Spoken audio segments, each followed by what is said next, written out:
Buenas tardes. A la mesa de honor, al doctor William Soto Santiago, a la doctora Hermelinda Alvarenga de Ortega, a la doctora Carmen Pallares Pallares, a la doctora Lucy Bento, al doctor Carlos Gustavo Patarroyo Gutiérrez, al doctor Camilo Montoya Reyes, al ingeniero Iván Sarmiento Muñoz. Buenas tardes, distinguidos invitados y público. Bueno, antes que nada quiero dar también un saludo personal de parte del director de la Facultad de Ciencias Políticas y Sociales de la Universidad Nacional Autónoma de México, el doctor Fernando Castañeda Sabido, quien, bueno, a través de mi persona envía un cordial saludo a toda la concurrencia y al auditorio.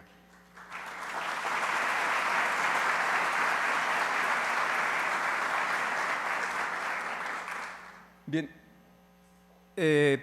yo quisiera haber iniciado esta plática y de hecho llevarla a cabo pues dando buenas noticias del contexto mexicano, y desgraciadamente me parece que es imposible hablar sobre derechos humanos en una forma positiva de lo que está sucediendo en México, ¿no? Yo he dividido mi presentación en dos partes, una de ellas sobre la condición general, que son solamente datos muy genéricos que podrán evidentemente dar una idea de la situación de la violación de derechos humanos sistemática que se da en mi país. Y posteriormente, bueno, pues tratar de hablar un poco de los programas que la propia Universidad Nacional Autónoma de México, algunos de ellos, porque no son los únicos, que han impulsado pues en bien del mantenimiento de los derechos humanos, de la equidad de género y de la lucha en contra de la violencia en sus diferentes expresiones, como puede ser la violencia misma escolar, que de hecho yo pertenezco a un seminario precisamente que trata estos asuntos. Entonces, bueno, quisiera en primera instancia, no sé si se puede pasar a la siguiente, hablar un poco de este contexto tan crítico desde nuestro punto de vista, desde mi punto de vista personal como investigador de la situación de violencia en México. Nada más por dar un dato que ya de hecho está desactualizado. En el 2013 el presidente Enrique Peña Nieto reconoció que 26,000 personas en México habían sido desaparecidas, ¿no? Esto nos da una idea del tamaño del problema, ¿no?, que existe en nuestro país en un tema tan delicado como el de las desapariciones y los secuestros de personas que, bueno, pues se dan en prácticamente toda la República, ¿no? La siguiente, por favor. También un dato que es revelador y que lo da la propia Comisión Nacional de los Derechos Humanos. Entre el 2006 y el 2013 se recibieron 8,150 denuncias en contra de abusos cometidos por las propias Fuerzas Armadas de nuestro país, de mi país, y de las cuales la Comisión Nacional de Derechos Humanos ha emitió hasta el 2013 116 recomendaciones, de las cuales prácticamente ninguna de ellas se ha cumplido satisfactoriamente o plenamente. La siguiente, por favor. Un dato más, por ejemplo, en tortura, es, por ejemplo, que prácticamente no se aplica el protocolo de Estambul, ¿no?, que es el protocolo precisamente para evitar la tortura a los detenidos, ¿no?, por cualquier tipo de delito.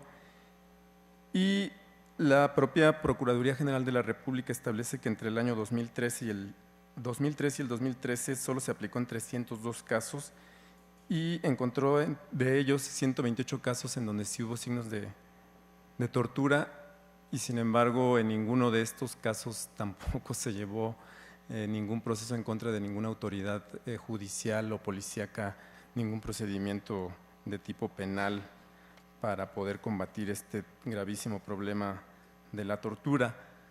La siguiente, por favor. Un elemento más que también nos da cuenta de los graves problemas de violación a los derechos humanos nos lo dan, por ejemplo, también la situación de los reclusorios y de los penales en nuestro país. De manera oficial se ha reconocido a través de la propia Comisión Nacional de Derechos Humanos que el 65% de las cárceles y de las penitenciarías en nuestro país están controladas por la delincuencia organizada, ¿no? Es decir, que estamos hablando de un número verdaderamente alto y en donde pues evidentemente la violación de derechos humanos por parte de las propias autoridades pues es materia y situación común y cotidiana, lo cual en definitiva, bueno, pues preocupa internacionalmente. Quiero también aclarar que estos datos los obtuve directamente del reporte de The Human Rights Watch del año 2014, que es el más reciente que se encuentra disponible y que, bueno, pues ustedes podrían consultar precisamente en los reportes que emite esta importante organización de defensa de los derechos humanos, el reporte respecto a los diferentes países y en específico a México, ¿no? Un dato más, la siguiente, por favor, que también nos da cuenta de esta situación tan crítica de indefensión es la de los periodistas, ¿no? Y del derecho a la libre expresión. Alrededor de 85 periodistas al menos fueron asesinados entre el año 2000 y 2003 en México, convirtiéndolo prácticamente, me parece, si no tengo mal el dato, después de Irak, el país en donde más asesinatos de periodistas existen en el mundo, lo cual también da cuenta de una circunstancia bastante grave. De hecho, en la actualidad quisiera rápidamente comentar la periodista Carmen Aristegui, que es una de las periodistas más escuchadas en la radio mexicana, fue sacada al aire por un problema que directamente involucra a la presidencia de la República, ¿no? En donde un reportaje ahondó sobre la supuesta o presunta complicidad del propio presidente de la República y su familia para la adquisición ilegal de una casa, ¿no? A través de un prestamista y un prestanombres. Y bueno, y esta situación finalmente desembocó en que la periodista saliera del aire y que actualmente se encuentra en un litigio que también se está, digamos que, tratando de resolver por la vía de los derechos humanos y que, bueno, pues ha generado también una gran controversia en México, ¿no? Pero tal vez el dato más revelador de toda esta circunstancia y de todo este proceso de violencia y de degradación social que se ha vivido en los últimos años debido a la llamada guerra contra las drogas emprendida a partir de 2006 por el expresidente Felipe Calderón, nos lo puede dar la siguiente lámina, y no proviene precisamente de una instancia oficial mexicana, sino de una instancia oficial estadounidense, ya que en el año 2013 el secretario de la Defensa, León Panetta, dio la cifra de 150,000 muertos del 2006 al año 2013 en nuestro país como consecuencia de esta lucha. Estoy seguro que, bueno, que los colombianos, que las colombianas, pues conocen perfectamente de las circunstancias que implican la lucha en contra del narcotráfico. Y bueno, pues desafortunadamente en México las consecuencias de violencia están a la orden del día. El día incluso yo que salí de México un día antes, en realidad hubo bloqueos en la segunda ciudad más importante de la ciudad, que se dan en llamar narcobloqueos, ¿no? Que es la ciudad de Guadalajara.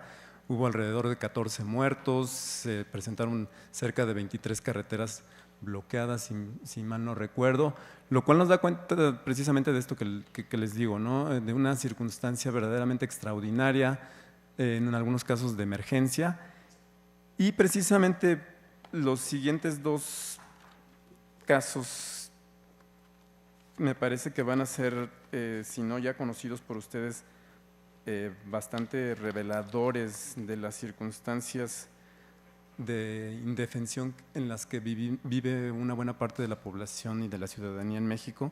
La siguiente, que son los casos, el primero de ellos que ilustra en ese sentido, el caso de Tlatlaya, que es una población cercana a la Ciudad de México, en lo que nosotros le llamamos el Estado de México, ¿no? Que es lo que en Colombia sería el equivalente, por lo que me dijeron aquí, los departamentos. En Tlatlaya hubo, según la versión oficial, un enfrentamiento entre una banda del crimen organizado, en donde murieron 22 jóvenes, ¿no? La mayoría de ellos no cumplían más de 22 años, ni de 23 años, y que posteriormente fue documentado que estos jóvenes, los 22, fueron asesinados por elementos del ejército mexicano, ¿no? Precisamente la prensa independiente logró documentar esto. Fueron asesinados a mansalva, ¿no? Sus cuerpos fueron absolutamente manipulados, y bueno, pues esto también evidentemente generó una grave crisis de derechos humanos en el país, que para ser todavía más desafortunado, el panorama fue superada por la siguiente lámina, por favor, por el ya, digamos, emblemático caso de los normalistas de Ayotzinapa en México, ¿no? Este evento ha marcado, me parece a mí y a muchos de mis colegas, el devenir histórico reciente de nuestro país, ¿no? Cerca de 80 alumnos fueron baleados en la ciudad de Iguala, en el estado de Guerrero. 5 de ellos fallecieron en esa balacera, algunos de ellos de hecho fueron desollados, ¿no? Y está comprobado que fueron precisamente las fuerzas policíacas del estado de Guerrero y del municipio de Iguala quienes actuaron en contra de los jóvenes, desapareciendo a 43 de ellos, ¿no? Levantando una ola de indignación que continúa en México, generando manifestaciones todavía en las calles y en las diferentes zonas no solamente de la Ciudad de México, sino de todo el país, y que incluso se ha expandido a nivel internacional esta indignación, y que bueno, que nos parece que ilustran de manera muy elocuente la grave situación que vive México en la actualidad respecto a los derechos humanos, a los asesinatos y a la violencia cotidiana enmarcada en esta feroz y violenta lucha en contra del crimen organizado, como establecen las autoridades. Pero bueno, evidentemente no todo corre en ese sentido, ¿no? No todo corre en un sentido negativo en México. La UNAM, la siguiente por favor, es en la actualidad una de las instituciones pues, más reconocidas en nuestro país y bueno, y respetadas también a nivel internacional. Y bueno, pues evidentemente, de acuerdo también con lo que los ponentes anteriores han presentado, pues representa la educación en un ámbito amplio de la vida cultural y social mexicana, ¿no? Lo cual de por sí pues incrementa las posibilidades de la resolución pacífica de conflictos en muchos sentidos. Pero la UNAM no solamente a través de la educación general o de la educación universitaria aporta a la paz y a la cultura de paz en nuestro país. Lo hace también directamente a través de una serie de programas que yo solamente les voy a comentar rápidamente algunos de ellos, ¿no? que en realidad no son todos, pero que, bueno, que son ilustrativos de los programas. La siguiente, por favor. Uno de ellos, y tal vez el principal, bueno, estos son 4 que enumero, que son el Programa Universitario de Derechos Humanos, ¿no? De la propia Universidad Nacional Autónoma de México, el Programa Universitario de Estudios de Género, ¿no? el PUEC, como es conocido normalmente, el Seminario Interdisciplinario de Educación para la Paz, Sustentabilidad y Patrimonio Cívico y Cultural, y el Seminario Interdisciplinario sobre Violencia Escolar, que es, como les comentaba, en el que yo participo actualmente de manera activa. La siguiente, por favor. Aquí son algunos de los objetivos que cada uno de estos programas, digamos el más emblemático tal vez y más acorde a lo que este seminario está abocado, pues es precisamente el Programa Universitario de Derechos Humanos en la propia universidad, cuyos, bueno, pues objetivos son, entre otras cosas, pues efectivamente diagnosticar y hacer desde la academia análisis y propuestas ad hoc para la promoción de los derechos humanos, no solamente en la comunidad universitaria, sino en sectores muchísimo más amplios que la del campus o de los campi de la propia universidad, ¿no? La siguiente, por favor. Uno de los que ha tenido, y es de hecho probablemente pionero en términos de la promoción de la equidad en todos los sentidos, pero específicamente en la equidad de género, es el Programa Universitario de Estudios de Género, ¿no? El Programa incluso Universitario de Estudios de Género tiene posibilidades de albergar a estudiantes de otros países que conozco el caso, ¿no? Para quienes estuvieran interesados en asistir a las instalaciones y ser, digamos, recibidos con tutores que hablan precisamente sobre uno de los problemas fundamentales de la violencia en la actualidad en todos los países, ¿no? Que es la violencia de género, ¿no? Entonces, ahí, bueno, pues se atienden una cantidad enorme de diagnósticos y de propuestas, se realizan publicaciones, probablemente el PUEC tenga una de las bibliotecas muchísimo más acabadas en América Latina respecto a los estudios de género y sobre la violencia en particular en contra de las mujeres, ¿no? Aunque no solamente. La que sigue, por favor. Uno más y que, bueno, tampoco quiero leer directamente sobre de esto, los objetivos de esto. Es el Seminario Interdisciplinario de Educación para la Paz, Sustentabilidad y Patrimonio Cívico y Cultural, que es un seminario también en donde participan diversos especialistas en temáticas relativas precisamente a los derechos humanos y a la promoción de la cultura de paz en la propia universidad y que básicamente se aboca a la promoción de estudios y de conferencias y seminarios, sesiones del propio seminario para pues precisamente hablar sobre estas temáticas, ¿no? El último y la última sería el Seminario Universitario Interdisciplinario sobre Violencia Escolar, que bueno, también nos habla precisamente de la importancia que tiene ahora, entre otras, porque todo el mundo deberá saber que el bullying, a pesar de que es tal vez el síntoma de violencia escolar más conocido, no es el único, ¿no? Existen otro tipo de violencias que se enmarcan en los sistemas escolares de todos los niveles, ¿no? Tanto de los básicos como los superiores. Y bueno, y este seminario está buscando precisamente diagnosticar no solamente al interior de la Universidad Nacional Autónoma de México, sino de todo el sistema educativo mexicano, cuáles son precisamente los rasgos principales que adquiere la violencia en el entorno estudiantil y escolar, y bueno, y pues después evidentemente proponer alternativas que puedan evidentemente sacar adelante este problema. Y bueno, pues yo solamente reitero nuevamente la amable y cordial invitación de la LIUP, ¿no? Y de la Embajada Mundial de Activistas por la Paz a este evento. Reitero también nuevamente el saludo de todos los colaboradores de la Facultad de Ciencias Políticas y Sociales de la UNAM y esperemos que pues pronto algunos de ustedes o la mayoría pues puedan visitar, si es que es posible esto, algún evento de la propia alianza en las instalaciones de nuestra querida alma mater. Muchísimas gracias.